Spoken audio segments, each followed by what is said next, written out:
When you think of New Zealand, what comes to mind? Probably stunning landscapes, right? A super high quality of life. A population of just over 5 million people? I mean, it sounds like an absolute paradise. But, and this is a big but, this beautiful remote country has a really surprising problem. Its own people are leaving. And not just a few, they're leaving in droves. And that's really the big question we're tackling here. Why? I mean, why would people be leaving a place that pretty much everyone else on Earth considers a dream destination? The sheer scale of this exodus, it's just kind of shocking for a country that's so stable and prosperous.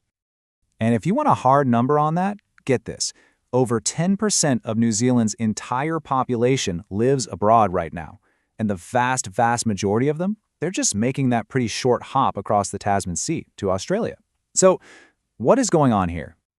All right, so let's dive into what's being called the Kiwi Exodus. It's a real paradox, because on the one hand, you have this picture-perfect image of New Zealand, which, to be fair, is true in a lot of ways.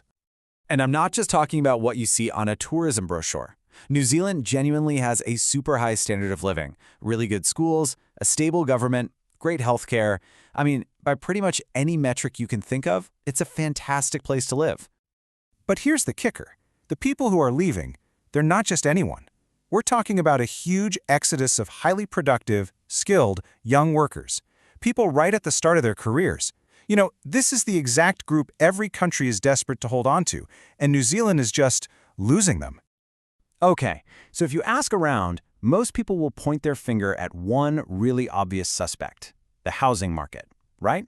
It's always the first place you look when you're trying to figure out why young people are struggling to get ahead. And the scale of this problem is just staggering.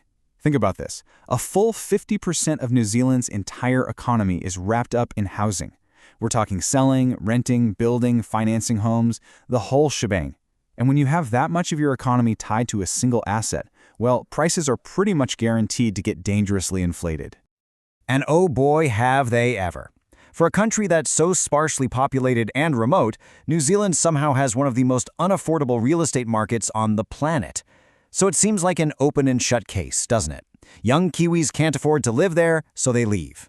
Well, it's not quite that simple. See, while the crazy cost of living is definitely a piece of the puzzle, it's not the real reason people are packing their bags. The story here goes a lot deeper than just the price of a house. And here's where the plot really thickens.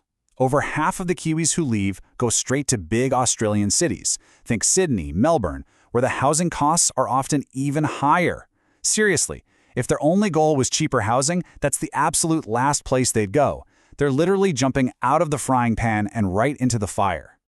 So, if it's not about finding a cheaper place to live, what is it? Well, to put it simply, what they're really chasing is opportunity. The kind of career opportunities that are just, a lot harder to come by in a smaller, more isolated economy. In most countries, if you're ambitious, you move from a small town to one of your country's big cities, right? But New Zealand's situation is really unique. The major hubs for those higher-paying, specialized jobs, they're not in Auckland or Wellington. They're across the sea in Australia. This isn't just a brain drain to the big city. It's a brain drain to a whole different country. Now, this whole situation is only really possible because there's kind of an accomplice in this story, Australia. And more specifically, the incredibly open relationship between the two countries that makes moving almost ridiculously simple. And it all comes down to something called the Trans-Tasman Travel Arrangement.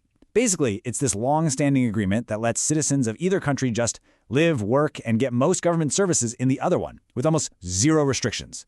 It's like they've created one big single labor market. And what that means is the whole process is just ridiculously easy. I mean, it's barely even an international move. You decide you want to change, you book a flight, and you land ready to start your life and your job. They speak the same language, the cultures are super similar, the barrier to entry is basically zero. So, what are the actual consequences of this constant one-way street of talent? Let's break down the demographic shifts this is causing back in New Zealand. So, the people leaving? Again, it's mostly those young, skilled, productive workers. They're taking their education, their ambition, and all their future tax dollars right along with them. And who's coming in to take their place? Well, the main group arriving from Australia are older, wealthy retirees. They're coming for the lifestyle, which is great, but they're not contributing to the workforce in the same way. And that creates a pretty significant demographic imbalance. And there's actually another layer to this whole thing. New Zealand has kind of gotten a reputation for being a backdoor into Australia. See, because it can be easier to get residency and then citizenship in New Zealand, some migrants use it as a stepping stone. Once they're official Kiwi citizens, they can use that same trans-Tasman arrangement to move on to Australia's much bigger economy.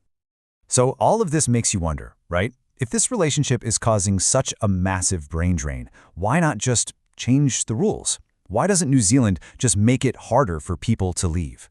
Well, as you can probably guess, it's not nearly that simple. Trying to reverse this trend is actually incredibly difficult, and for a few big reasons. First, politics. With 10% of your citizens living in Australia, no government wants to tick off that massive voting bloc.